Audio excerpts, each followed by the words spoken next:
guíes. Queremos venir a entregarte el día de hoy una petición, Padre. Tú sé con Martín, Señor, ahorita que pues se lastimó. Tú guárdalo y permite que pueda estar bien, que pueda tener una pronta recuperación y que tú lo guardes, Padre. Te damos gracias, Señor, por este estudio, porque tú nos permitas aprender, Señor, y que seas tú a través de Jaso, Padre. Te damos gracias por estas palabras que vamos a escuchar, Señor. Tú guárdanos y permite que este tiempo sea bendición. Te lo pedimos en nombre de Jesús. Amén. Padre, gracias por la vida de Mariana, gracias por la vida de Monse, por la vida de Luz y de cada una de las personas que están ahorita formando parte de tu iglesia, formando parte del ministerio de bienvenida. Te pedimos que nos ayudes, que nos ilumines ahorita en tu palabra, que nos ayudes a comprenderte y a conocerte y que podamos ver quién eres tú de acuerdo a lo que tú has colocado. Padre, que seamos unos ministros buenos de tu palabra y que donde sea que estemos, sea en nuestro trabajo, en nuestra casa, con nuestra familia o con nuestros amigos, que siempre sepamos que tú eres el centro de nuestras vidas y que tú estás renovándonos para que seamos diferentes, para que seamos personas nuevas y personas que estén regeneradas. Padre, ayúdanos a tener un nuevo nacimiento si es que no lo tenemos y guíanos como un padre que quiere a su hijo para que podamos crecer a la medida y a la altura de el Señor Jesucristo, en el nombre de tu Hijo. Amén. Van, va. En serio no sé qué les dijo Beto. A mí solamente me comentó la parte de que era, que sería un estudio para los que quieren hacer devocionales. Y la forma en la que yo se lo estaba planteando a él era más que nada, hay una preocupación enorme dentro de mi corazón por el hecho de que cada una de las personas que están formando parte del ministerio y también de los que están afuera, pero primeramente los que están formando parte del ministerio, que ellos sepan en qué roca están construyendo su hogar, ¿sí? Ahorita somos jóvenes, estamos en un proceso en el cual nosotros vamos a cambiar constantemente los próximos meses, los próximos años, y va a ir en un cambio como constante hasta que lleguemos a una medida como más adulta y luego ya va a mantenerse un poquito más, ¿no? Pero por lo mismo, literalmente ahorita es un tiempo que requiere muchísima vigilancia de parte de nosotros, requiere vigilancia para que sepamos nosotros que estamos yendo en un camino correcto y que no estamos desperdiciando nuestras vidas, que podamos ver Eclesiastés 11 que está hablando acerca de los jóvenes y que no seamos ese viejo que literalmente cuando termina su vida dice yo desperdicié todo lo que tenía, todo ese tiempo, todas esas fuerzas, ese conocimiento, porque tenemos ahorita literalmente todo para poder conocer a Dios, ¿no? Y estamos inventados en una iglesia que es increíble, que aparte de eso está formada por pastores, ¿no? Nos dice Efesios 4, así, ahí sí me pueden acompañar. Efesios 4, que es uno de los versículos fundamentales para lo que quiero decir. Efesios 4, versículo 10.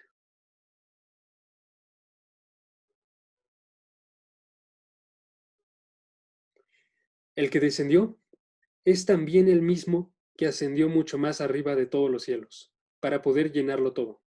Y él dio a algunos el ser apóstoles, a otros profetas, a otros evangelistas, a otros pastores y maestros, a fin, y esta parte importante, fin tiene un propósito, a fin de perfeccionar a los santos para la obra del ministerio, para la edificación del cuerpo de Cristo. Tenemos una iglesia que ha plantado a pastores que ahorita son personas que son increíbles, ¿sí? Que están llenas de la palabra, que están observando eso como su principal preocupación y están transmitiendo eso a nosotros. Y nosotros también tenemos que recibirlo, ¿no? Porque los santos de los cuales está hablando aquí es toda la iglesia de Dios, ¿sí? Entonces tenemos aquí santos para y dice, a fin de capacitarlos para la obra del ministerio. Y entonces los pastores no se encargan de toda la obra del ministerio. El llamado no es solamente a los pastores, el llamado es para cada uno de nosotros. De modo que nosotros podamos edificar la iglesia de Dios, como dice aquí el versículo 12, para la edificación del cuerpo de Cristo. Y entonces tiene que ser una imagen que sea igual a Cristo, pero tiene que estar hecha aquí en la tierra. Y se consigue a través de edificación, a través de constante trabajo, a través de constante preparación para poder ser santos, ¿no? ¿En qué sentido? Cuando nosotros fuimos llamados por Jesús, literalmente Jesús llegaba y le decía a sus apóstoles, ejemplo, les decía, ven, sígueme, ¿no? Pero aparte de eso empezaba a hablar un montón de cosas. Y dice en Juan 3, necesitaba que tuviéramos un nuevo nacimiento. Entonces somos renovados, somos unas criaturas nuevas, Primera de Corintios 5:17, y entonces todo lo que nosotros conocíamos antes literalmente desaparece, ¿sí? De modo que todo lo que estaba antes era una versión distorsionada de todo lo que nosotros tenemos que comprender y todo lo que tenemos que hacer nosotros, que de modo que cumplamos el propósito que nos dio desde el inicio a cada uno de nosotros. Y ese propósito es el mismo, ¿no? Es dar gloria a Dios. Entonces, mi propósito, le estaba diciendo a Beto, es el hecho de que las demás personas vean que el llamado que da Dios es el llamado más increíble que pueden tener y que reaccionen de forma acorde. Si tú estás con una persona que te acaba de decir, tu tío murió, tu tío, que tenía una herencia enorme y entonces te está poniendo a ti en su testamento y te está diciendo esto va a ser para ti, tú respondes, ok, hay que recibir esa herencia, voy a conseguir a los mejores abogados si es que sale algún problema, voy a poner todo mi esfuerzo porque esa herencia está enorme. Si tú estás enfermo de cáncer y tienes a un doctor que literalmente tiene la cura para el cáncer, tú vas y sigues la receta que él te da al pie de la letra, ¿sí? Si tú estás queriendo conseguir algo, tú tienes que responder de la forma acorde a aquello que tú quieres conseguir, ¿sí? Y si nosotros como cristianos estamos creyendo en lo que viene aquí, estamos creyendo que somos nuevas criaturas a través del Espíritu, pero que también hay una parte de trabajo, una parte de responder al llamado que está haciendo Dios. Entonces tenemos que responder de la forma más perfecta que podamos, ¿no? Y en esas partes, ejemplo, escribía un predicador llamado John Wesley, que era uno de los grandes predicadores del renacimiento, del avivamiento, perdón, del siglo XVII. Y él decía, tengo un solo pensamiento cada día, que estoy pasando a través de la vida como una flecha a través del aire, o sea, extremadamente rápido. Soy un espíritu que viene de Dios y que regresa a Dios, que solamente está pasando por arriba, no está tocando lo que está abajo, en la tierra. Y entonces, lo único que yo quiero conocer cada día, decía él, es el camino al cielo. ¿Cómo llegar a él?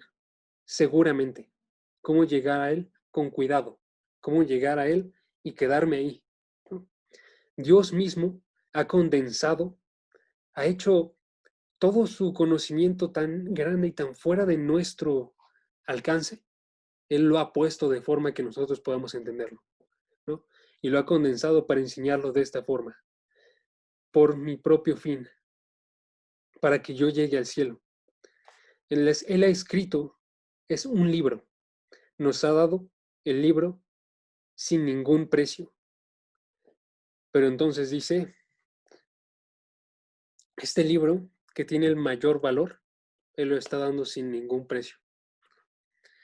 Y mártires en sí estuvieron pagando ese precio, de modo que llegara gratuito a nosotros. Jesús lo pagó de modo que nosotros pudiésemos comprenderlo de forma completa. Él murió en una cruz, de modo que fuese liberado el Espíritu, de modo que todos los que no podíamos ver, ahora vemos algo, ¿no? Y entonces, todas sus enseñanzas las estamos teniendo aquí de forma física, impresas en unas hojas, de forma electrónica en nuestro teléfono, de forma hablada a través de predicadores. ¿Y cómo es que vamos a responder nosotros? Es la pregunta, ¿no? ¿Cuál es la respuesta que tenemos que tener? Si tienes lo de mayor valor en todo el mundo, ¿cuál es la respuesta que vamos a tener? Esa es mi pregunta. Entonces, ya para comenzar, el tema de hoy es cómo escuchar una prédica. ¿Sí? Es un tema sencillo, pero quiero abordar unos puntos muy básicos en los cuales no pensamos. ¿Sí? Ok, primera cosa, ¿qué es lo que hacemos nosotros cuando vemos a un predicador y vemos que está hablando mal? Cuando vemos que está confundiéndose en lo que está diciendo. Cuando vemos que está buscando algún pasaje y de repente dice, no, espera, no estaba en Juan, estaba en Mateo. Cuando vemos a alguien que está hablando alguna herejía, ¿qué es lo que hacemos nosotros? Usualmente la forma en que respondemos sería crítica, ¿no? Empezamos a decir, ¿por qué es que está actuando de esta forma? Él no debería estar diciendo esto. Yo no quiero que él hable estas cosas porque para mí no están bien esas cosas, ¿no? No sé por qué me siguen llegando mensajes. Denme un segundo, ya cerré WhatsApp. Usualmente no me llegan mensajes, por eso se me hace raro. Pero respondemos con crítica, ¿no? Respondemos con crítica cuando las personas están allá arriba y están haciendo mal su trabajo. De modo que literalmente cualquier predicador es atacado, aún por su misma congregación. Ahora, ¿saben la forma en la que debería responder el predicador entonces? Si él está desde arriba y él está viendo a cientos de personas que literalmente están por todos lados, están observando qué es lo que está haciendo esta persona, están observando qué es lo que sucede con una pelea que están teniendo allá en la esquina, están viendo a uno de los servidores que está pasando por ahí, están llegando sin una Biblia, no están haciendo notas, no están concentrándose en lo que está pasando aquí, están quedándose dormidos. Técnicamente, si fuese de la misma forma en que nosotros reaccionamos, él tendría que reaccionar en crítica, ¿no? Tendría que decir, ¿por qué sucede con esas personas? Literalmente, estas personas viajaron desde su casa a estar aquí para no prestar atención. Literalmente llegaron ellos sin estar preparados para lo que ellos tenían que hacer, porque el predicador tiene un trabajo, ¿no? Y el predicador, con trabajo me refiero aquí a una acción que tiene que realizar. Un predicador se preparó para esa acción, que es predicar. Fue al seminario, el predicador leyó toda la semana, estuvo orando constantemente para poder estar ahí y estar dando la palabra fielmente. El predicador está animándose de modo que pueda transmitir esto físicamente también. ¿Cuál es el trabajo que tiene que tener entonces el que está como congregante? ¿No? También tiene un trabajo de escuchar. Si esa persona conoce lo que está diciendo los dos versículos que leímos al inicio, Efesios 4, está diciendo, esa persona que está enfrente, el pastor que yo tengo ahorita, fue provisto de modo que yo sea perfeccionado. Yo le tengo una gran deuda a esa persona, ¿sí? Y no a esa persona en sí, sino a Jesús, que lo estableció al pastor. Y además de eso, yo veo al pastor como literalmente alguien que estableció Jesús, alguien que literalmente eligió él, porque aquí dice, él eligió no solamente a los apóstoles y a los profetas, que son los que dieron la base, de acuerdo a Efesios 2, capítulo 20, edificado sobre el fundamento de los apóstoles y los profetas, siendo Jesucristo mismo la piedra angular. Ok, ellos establecieron la base, pero no solo seleccionó a los apóstoles y los profetas, sino seleccionó a evangelistas, sino que llamó también a pastores y también llamó a maestros. Son personas que sobrenaturalmente fueron llamadas y fueron colocadas al frente, de modo que ellos puedan transmitir esto. Y no solamente eso, también te llamó a ti, de modo que tú seas uno de los santos que provienen dentro de esta lista también, ¿no? Versículo 12, capacitar a los santos. Y tienes una tarea, tienes una ¿Cómo puedo llamarlo otra cosa? Bueno, tienes una tarea que tienes que realizar. Tienes un trabajo. Y ese trabajo es el ministerio, la obra del ministerio, ¿sí? Entonces, si nos damos cuenta de esas dos realidades que vienen en estos pasajes, que es una, Jesús seleccionó, literalmente llamó él mismo, no alguien más, él mismo, no solamente los pastores que estaban antes de los que están ahorita. Si Jesús mismo es el que los llamó, entonces hay que ponerles atención, porque Jesús es el que está revelando esas cosas a través de ellos. Y segundo, si Jesús te llamó a ti, entonces tú tienes una tarea que es muy importante y que tú también tienes que ver que tú puedas cumplir. Si estas personas están viendo segunda de Timoteo y están viendo, procura acercarte a Dios con diligencia, como obrero que no tiene de qué avergonzarse, que usa bien la palabra de verdad. Ahora, ¿cuál es la que nosotros tenemos que realizar? Y el otro versículo que les había dicho, Jeremías capítulo 9, versículo 23 y 24. Y esta es la otra gran realidad. No solamente te llamó Jesús para un trabajo, sino que también no es una parte de ti la que ocupa el trabajo, sino literalmente dice esto, no se gloríe el sabio, o sea, no te jactes como algo que proviene de ti y no pongas en el centro tu amor hacia esta cosa, hacia el sabio en su sabiduría. O sea, el sabio que literalmente se define a sí mismo por su sabiduría, se está jactando en esto. No, el que es sabio, aún el que es sabio, no se puede jactar en su sabiduría. El que es poderoso no se puede jactar en su poder. El que se le reconoce por el poder no puede jactarse con su poder. El que es rico no se gloría en su riqueza. Ok, eres rico, o eres sabio, o eres poderoso. Completamente lo eres. Pero ese no es tu identidad. Ese no es tu fuente de gozo. ¿Qué es lo que es tu fuente de gozo? Dice, sino que si se gloría, gloríese en esto, de que me entiende, de que él comprende quién soy, de que él puede entender esto que está aquí, teología.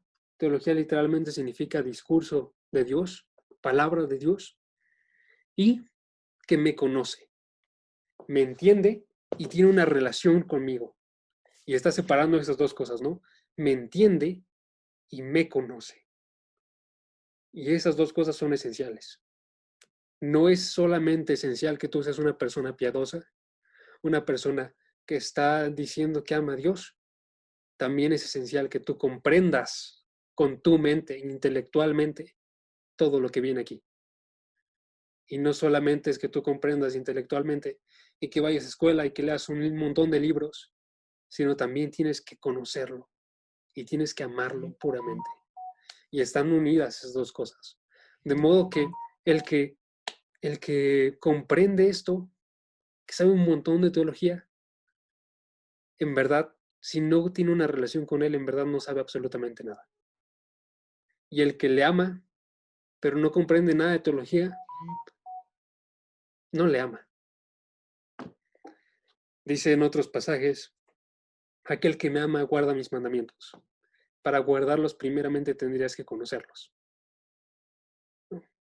Y dice Jesús, eso es lo que define a quien lo ama.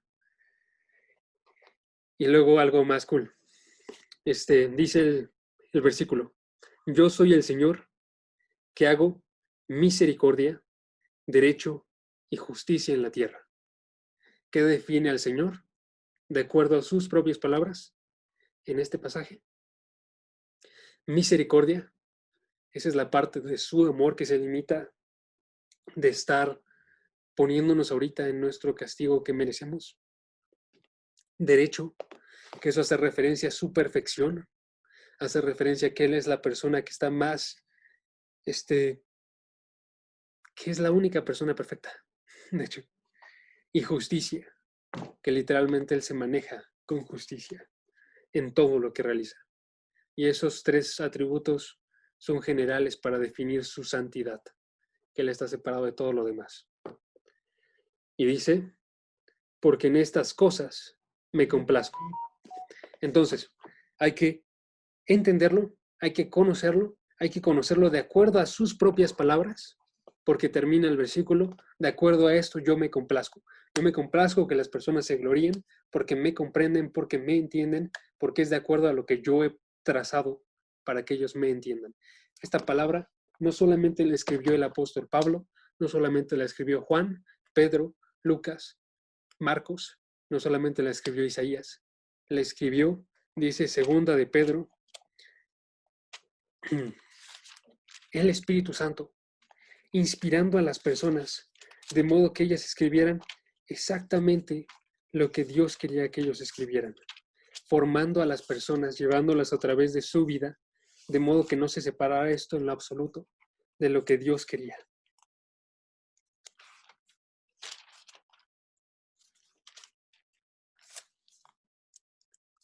Denme un segundo.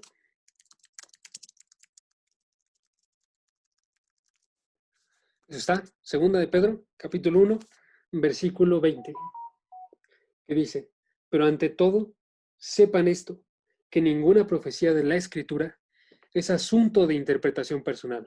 Ninguna parte de la Escritura tenía un propósito solamente personal, sino que, personal, pues ninguna profecía, versículo 21, del capítulo 1 de segunda de Pedro, fue dada jamás por un acto de voluntad humana.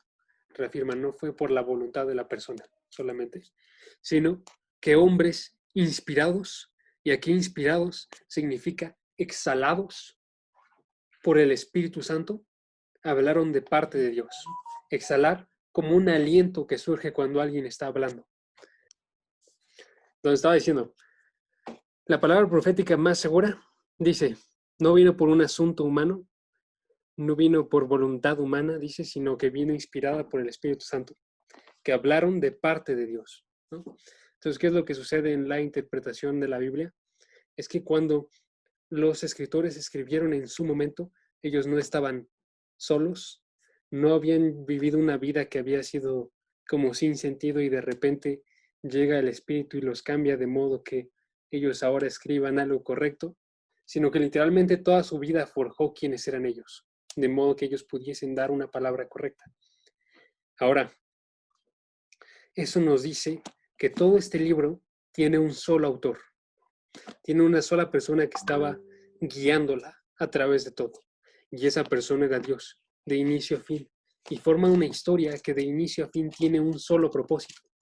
Ahora, si tiene un solo propósito, eso tiene que verse ejemplificado en todo. De modo que vemos toda la escritura de forma general. Y en Génesis, capítulo 1, comienza desde algo muy externo, desde toda la creación, y luego va haciéndose pequeño, de modo que llega Abraham a una sola persona y un solo pueblo. Después de eso vemos Apocalipsis, y Apocalipsis termina con ese mismo pueblo que está reinando junto a Jesús, y de repente ese reino se expande hasta llegar a todo el mundo otra vez, ¿no? Y entonces comienza extremadamente grande en el reino universal de Dios, termina con el reino universal de Dios restaurado. Y toda esa historia se pone en la parte del centro, ¿sí? Y se ve de inicio a fin. Esto es importante para la parte del tema de la prédica, porque nosotros tenemos que estar conscientes que cuando nosotros vamos a la iglesia a escuchar de la palabra, estamos escuchando esta historia. Y esta historia nos está hablando acerca de nosotros, ¿no? Nos está hablando entonces de una idea principal que abarca toda la Biblia. Y no solamente es entonces predicación acerca del matrimonio, que surge un buen, predicación acerca de cómo ser unas mejores personas, sino es predicación de un alma que está corrompida, de un espíritu que está corrompido y un cuerpo que está corrompido en cada una de las personas de todo el mundo que tienen que ser restaurados y llevados al fin. Y esa es la obra del ministerio, la obra que está hablando en Efesios 4 es la obra que estaba haciendo Jesús, que está haciendo Jesús en cada uno de los corazones de cada una de las personas. Y esa obra tiene que ser terminada. De modo que dice Efesios capítulo 4, capítulo 1, porque yo sé que aquel que inició la buena obra en ustedes, ese haciendo referencia a Jesús, aquel que inició la obra en ustedes, los perfeccionará hasta el día de su venida. ¿Sí? Entonces esa obra es constante, continúa a través de toda nuestra vida y va a tener que llegar a su fin. O sea, va a tener que ser completada de forma llena, de forma que no solamente sean nuestros espíritus, que es lo que está sucediendo ahorita, porque tu espíritu, Monse, no se va a hacer más joven, el mío tampoco. Que diga, tu cuerpo no se va a hacer más joven, el mío tampoco. Chale. Pero tu espíritu es renovado cada día. Y después de eso, cuando venga, va a ser restaurado el cuerpo también, ¿no? El principal enfoque de la Biblia es en el espíritu, porque Dios es espíritu. Y Dios quiere adoradores que le adoren en espíritu y en verdad, ¿no? Entonces, el predicador sabe esto. El predicador sabe que esta gran historia, este gran drama universal está y es verdadero. Y entonces él va y sube a la plataforma y toma su tarea semana con semana, día con día, intentando que esas personas sean perfectas, que estas personas estén completas, que estas personas puedan ser parte de la buena obra. ¿Tienes una pregunta o algo así? ¿Hola? Ay, Dios, no tenía mi micrófono. Vas. ¿Qué pasa ahí cuando, aunque el predicador, por ejemplo, voy a poner la parte de las iglesias que manejan lo de la prosperidad, ¿no? Uh-huh.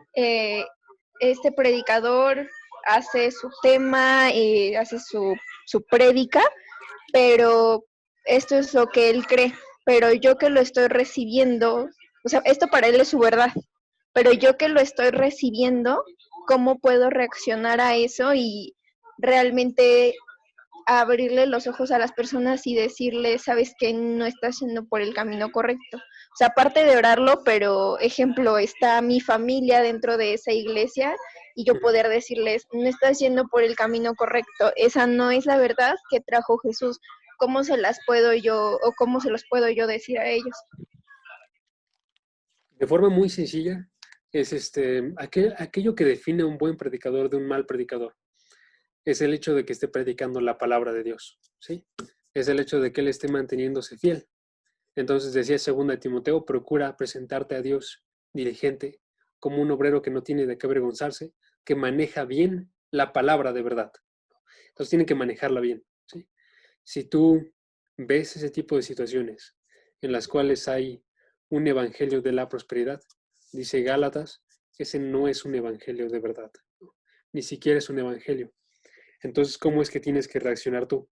Literalmente predicando el buen evangelio, ¿no? Te voy a poner un ejemplo de la escritura. Hechos 20.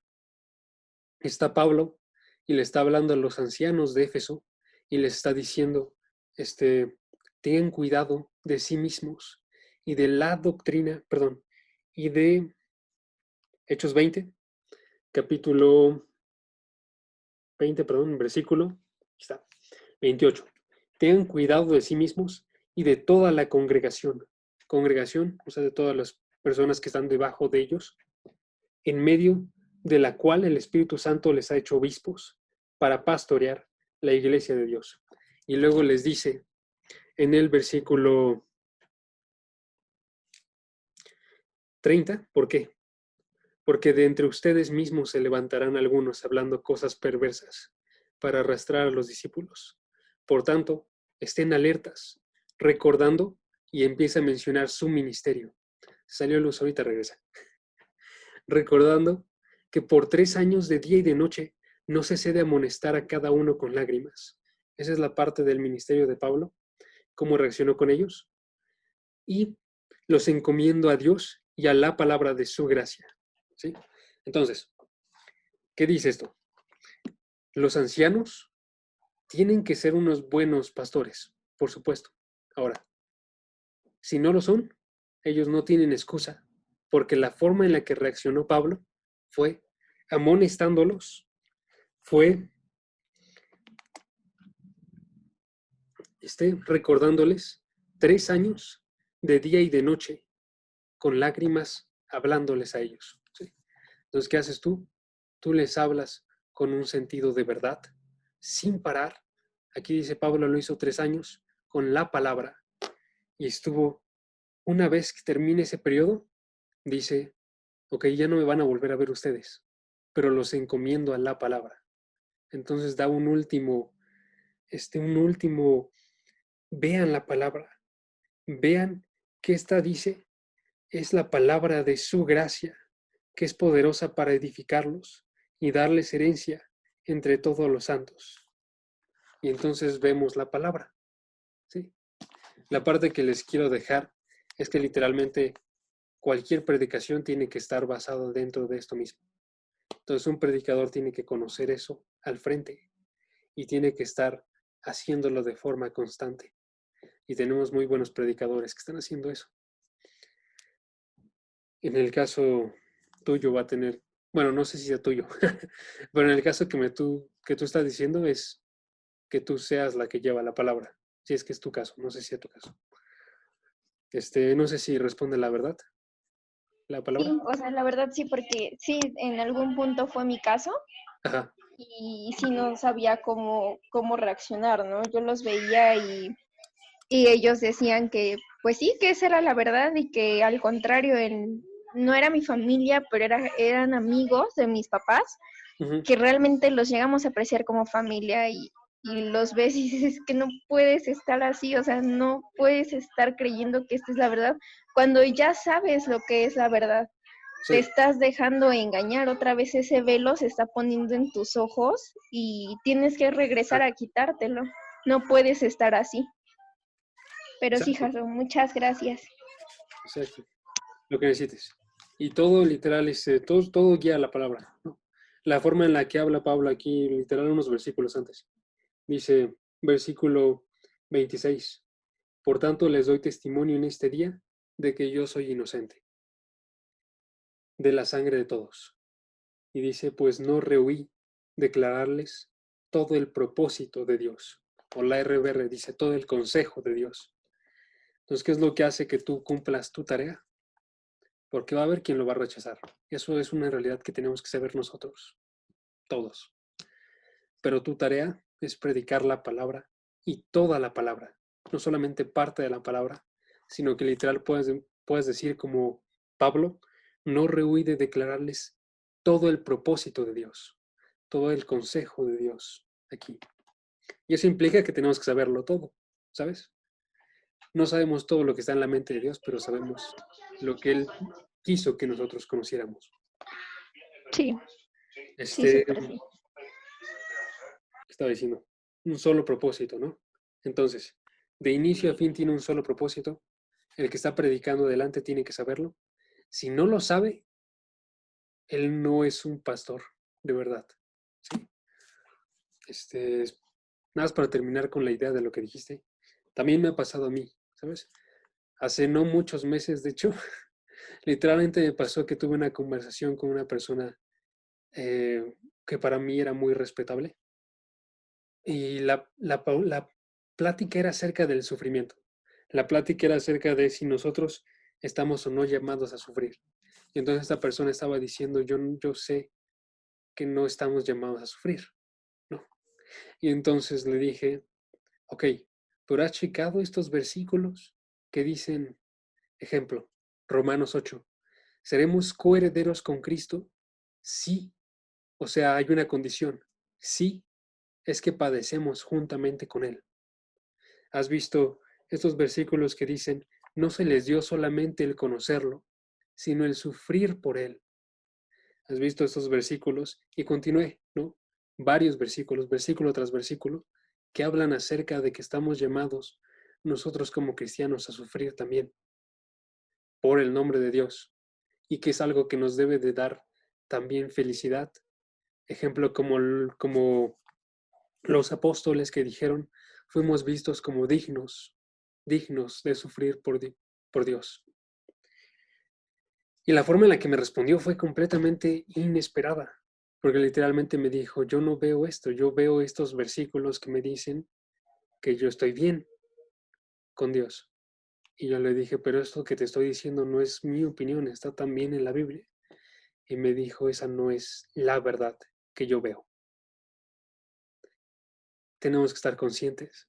No todos lo van a ver, pero nuestra tarea como discípulos es hacer eso, es mostrar la verdad y sufrir por aquellos que no la están recibiendo y darla con lágrimas otra vez y continuar así con todos los que están inconversos afuera, con todos los que están aquí adentro, de modo que todos sean edificados, ¿no? Y entonces tenemos una prédica, ejemplo, que es lo del tema de ahorita. Tenemos prédicas que están basadas en un solo punto, ¿no? Su punto es ayudar a la santificación de cada uno de nosotros. Y tenemos que ver nosotros como congregantes que ese es el punto. De modo que cuando vamos allá, nosotros, cuando vamos a la congre, recibamos algo que nos ayude a nosotros a crecer. Y lo pensemos dentro de la semana, que lo tengamos escrito si es que no podemos recordarlo, que lo tengamos repitiéndolo de noche y de día, las escrituras, y que salgamos de esa prédica comprendiendo más profundamente lo que viene aquí. De modo que podamos decir de forma real el Salmo 1. ¿Ubicas el Salmo 1? ¿Para qué te Bienaventurado. miento? La verdad es que no. No te preocupes. Bienaventurado el varón que no estuvo en consejo. Aquí estoy hablando ya de pura memoria que no sé la verdad. El varón que no anda en consejo de los impíos, ni se detiene en el camino de los pecadores, ni se sienta en la silla de los escarnecedores, sino que en la ley del Señor está su deleite, está lo más rico que hay. Jeremías, cuando probó la escritura, literalmente dijo, sabe como miel, es dulce a su paladar. Y en su ley medita de día y de noche. Y eso tiene que ser real para nosotros, que es algo más que más disfrutamos, que más queremos saborear, que es un deleite. No uno de esas comidas que literal cuando acabas te está doliendo el estómago y estás con, ¿cómo se llama eso? Cuando quieres dormirte también, con un mal de puerco. El mal del puerco. No, es una comida que es un deleite y nunca deja de ser un deleite. Y en su ley, entonces, reacciona meditando de día y de noche. Día y noche no hace referencia solamente en la mañana y en la noche. Hace referencia a que es en todo el día. Día y noche es un hebraísmo de modo que él pueda decir es durante todo el día. ¿Sí? Y entonces, va. Ya creo que ya me pasé básicamente de tiempo. Entonces, si quieres, podemos continuar esto la próxima vez y esperar que lleguen más personas. ¿Cómo ves? Sí, jalo. Sí, sin bronca. Digo, yo por mí, pues me la sigo, no hay problema. Pero, pues no sé, igual yo creo que ya es medio tarde, entonces, pues sí. Vas, estás. Muchas gracias, Monse, por estar aquí. Al contrario, Jacito, gracias a ti. Que Dios te bendiga, cañón. Igual, vas, nada más, y si hay Gracias, que acabar Jacito. orando. Entonces, si quieres, puedes orar. ¿Por favor? Sí, Va. sale. Nada más espérame tantito porque. Sí, no te preocupes. Déjame moverlo. Espérame tantito. Va. Ya, perdón, es que hay pequeño en casa y pues se la pasa jugando videojuegos y ahorita está gritando y eso. Está bien. Qué padre. Aparte, qué bonito. Sí, Bueno, ahora va, sí, Jaime. va. Señor Jesús, en esta hora te quiero agradecer porque a pesar de que en este momento no nos pudimos conectar varios como nos hubiera gustado que fuera la situación, tú hoy nos permitiste estar en familia. Tu palabra dice que donde hay 2 o 3 reunidos en tu nombre, tú estás ahí, Señor. Y sabemos que así es en este momento, porque lo pudimos ver, porque algo se sembró en nuestros corazones que es tierra fértil y pronto dará fruto para que también lo podamos compartir con más personas, Señor y Dios. Te pedimos que pronto podamos dar fruto con este estudio que estamos tomando y de igual manera seguir los pasos de nuestros pastores y en algún momento poder llegar a ser como ellos, Señor y Dios, que ahora ellos son nuestro ejemplo. Ponemos este estudio en tus manos y todas las demás sesiones que vendrán, papito lindo. Gracias por todo en el nombre de Cristo Jesús. Amén. Amén. Vas. Y nada más para terminar, si alguno está viendo, es que voy a pasarlo porque lo estoy grabando. Ok. Entonces, escrituras principales para reflexionar ahorita. Me gustaría que las leyeran, que vieran cómo es que están divididas, así como dijimos ahorita. Jeremías 9, capítulo 23. Siempre me confundo cuando lo digo. Jeremías capítulo 9, versículo 23 y 24. Y Efesios capítulo 4, versículo... Segundo. Efesios capítulo 4.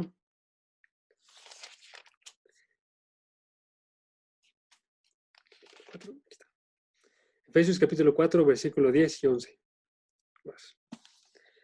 Y Salmos capítulo 1. Y ese ya completo. ¿Va? Muchas gracias, Monse. Gracias, Jacito. Te veo el sábado. Cuídate. Primeramente, Dios, cuídense mucho.